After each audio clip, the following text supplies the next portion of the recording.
Everybody in Cleveland, no minority get Obama phone. Money. GrokTALK. That was loud. Money. Money. Everybody wants our money. Everybody wants somebody else's money. Alinsky said the world is divided into the haves and the have-not. Made it his life's purpose to make sure that the have-nots got what the haves had. Regardless of the consequences. Well, actually, because of the consequences, wasn't it? The whole idea was just to totally wreck everything. Yeah. So. Yeah. Not ever realizing that once the have-nots got what the haves have, that they probably wouldn't know what to do with it once they got it. What the have? Well, that's the reason why they were have-nots in the first place in a lot of cases. Quite true, and if nobody else is creating any more have, then eventually when the have-nots burn up all that the haves had, there's no more to have. It's have-nothing. Yes. Except a great big tyrannical government. There we go. We are the pre-show for Granite Grok right now. Granite Grok, a production of Skip and Steve and Mike and Kimberly and Susan and Don and all the other writers at GraniteGrok.com, New Hampshire's leading conservative blog site here in New Hampshire, the first in the nation primary, where we know that other sources of news read our stuff. This is GrokTALK, a production of said blog site, GraniteGrok.com, and I'm just blithering now, aren't I? You are. Yeah, we're going to have Max Abramson is supposed to be in to do a segment on justice, but we'll probably end up talking about HB 128, which is the open purchase insurance across state borders bill. There's one in the Senate as well, the state Senate, and we were emailing back and forth about some things about the bill last night. He's on the committee. He proposed an amendment that people didn't like, and we've had trouble getting this kind of legislation passed in the state, and I doubt it's going to pass this year. Certainly if it got to Maggie Hassan, I don't think she'd sign it, because she'd just come up with some reason why letting people, choose insurance that they need or want on their own is totally against everything she believes in. But we'll probably talk about that. Guy Comtois will not be here today. He had a situation on the farm and he can't make it. But that's okay. We also have Dr. Jason Fodeman, who has done a lot of writing for Heritage.org. He's a Doc Squad's member. He's going to talk to us about something. Let me find it. PCORIs, Patient-Centered Outcomes Research Institute, which he says is attached to groups like with the ACA, and we're going to talk about some of the boards and how these so-called patient-centered outcome organizations are going to use Obamacare to limit treatment protocols defined by the government. We'll talk about that a little bit. Ed Nail is coming on the program to talk about vote fraud. Yay!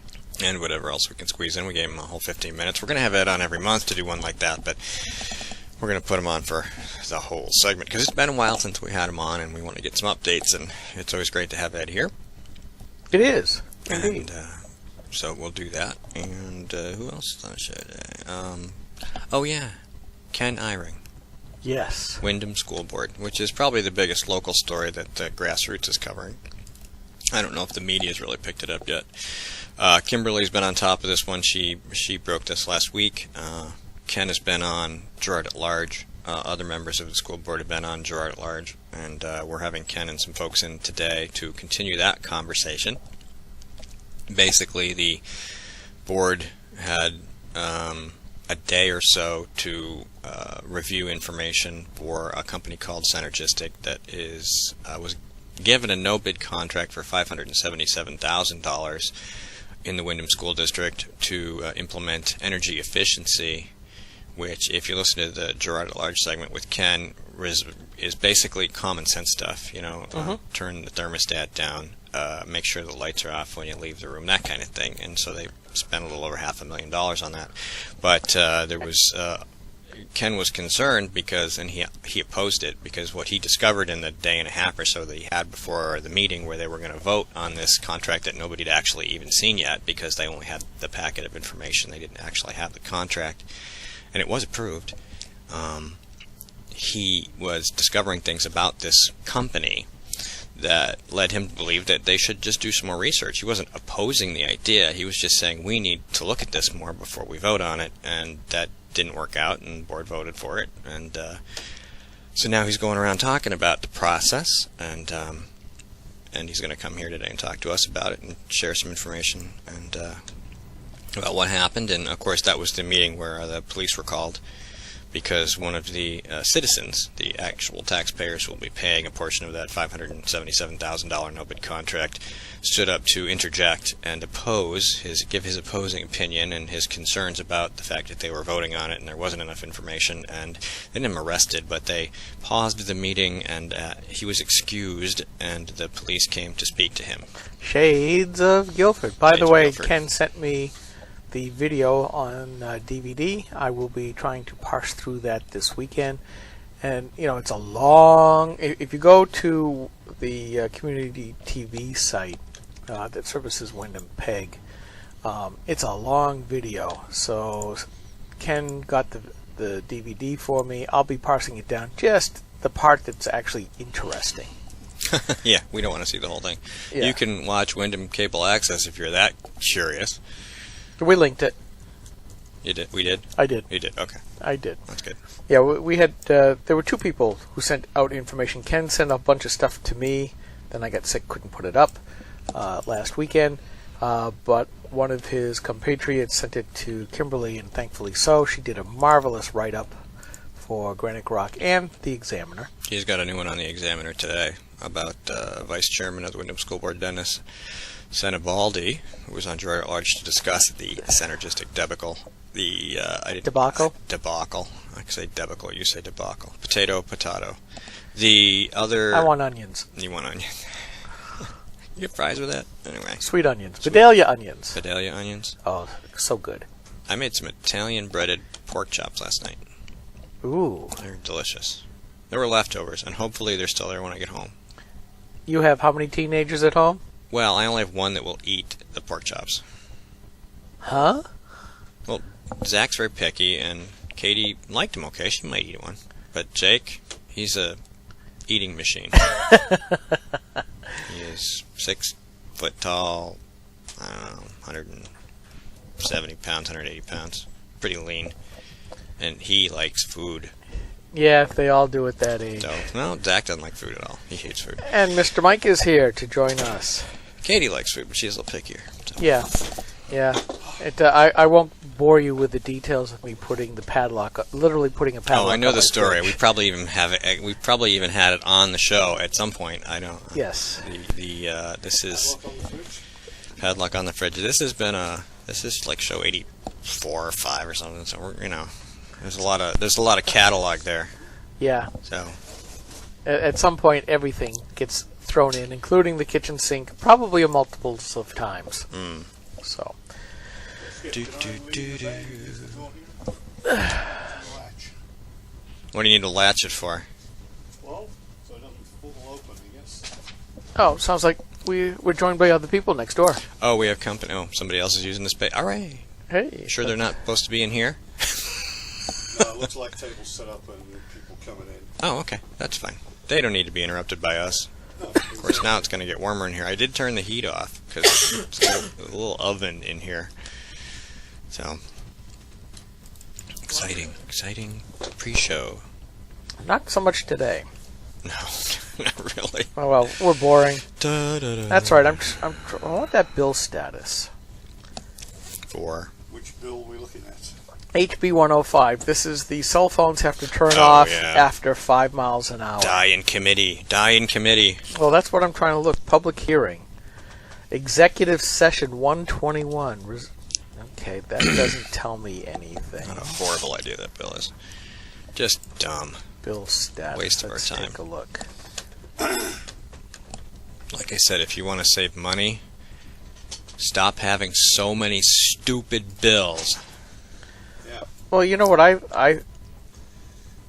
let's The see. stuff that's stupid, we Committee. need roll call votes to know who's stupid enough to vote for it. Well, like I said, that roll call votes is a thing we should have. Every single vote should be a roll call vote. And It yet, should just be standard procedure. There should be no process for asking for one. They should just record the damn thing. Well, at the last Belknap County meeting, one of the new reps came up to me to say hello from what I would consider the LNF wing of the party from Belknap County, and immediately Frank Tilton kind of decided to get into it with me, and he declared it was quite a waste of time and too expensive to do all that stuff. And I think a part of him agrees with the idea of doing the roll call, but he says it takes so long to get through all this stuff because when a lot of people want roll calls on all the amendments. And I'm going, yeah, so what? It's not that you guys have to be efficient. It's that we all have to be informed. That's correct. And, they talk about the cost, and he talked about, well, you got to go gather people in that are outside before you can take the vote. And sometimes when the vote is announced, a whole lot of people take off. They don't want their votes recorded. Well, the absence of information is in itself information. Right. Not voting is a vote. I mean, that's... you want to see who's not excused and who's excused, who's trying to walk away. Put your headset on, sir. Yeah, sure. You're here. Yeah, since you did show up and you drove all the way up here, you might as well have a headset on. I can't just vote present? You could. If you just want to sit there without a mic, I will tell you it makes life a whole lot easier for him at the end of the segment. Yeah. There is that. I can still hear him talking in the background. So. Yeah, but that's easier to control. Oh, man. But, yeah, it is... Oh, I knew what I forgot this morning. What? Mama was going to send me a couple of cans of Spam to throw at each other in self-defense moments. Debbie just looked at me when I talked about it. It came on Fox News, and I think it's funny as all get out. Yeah, my line of defense, I'm gonna wing a can of tuna fish at the guy. Now you're talking about middle schoolers, junior high type folks. Some of the boys, and maybe a couple of the gals as well. I mean, when they whip something at you, you're going to get hurt. There's no doubt about it. But again, these guys are going to be full of adrenaline, scared out of their wits. Are they even going to remember where the cans, the grocery, throw grocery items? Folks, we're talking about a middle school in Alabama whose principal decided that a good defense against an armed intruder, sort of like Newtown, is to have a stockpile of grocery canned goods. This is what they're going to defend themselves with. And talk about ridicule.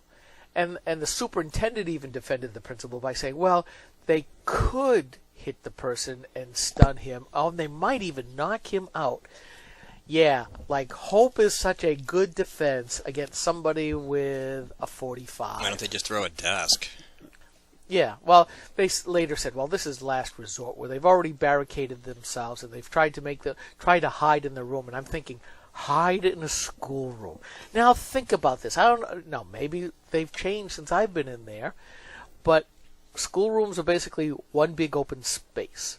Maybe a few of them might have a closet, like an art room or something like that for supplies, but most of them are where are you going to hide? And the desks are not exactly bulletproof either. No, because as you get older in age, they're no longer the elementary sit down, pull up the desktop, there's all your stuff in I would be there. interested to see how well that ceramic-y substance, whatever it is, that desks are made out of, repels gunfire. Yeah. Just curious.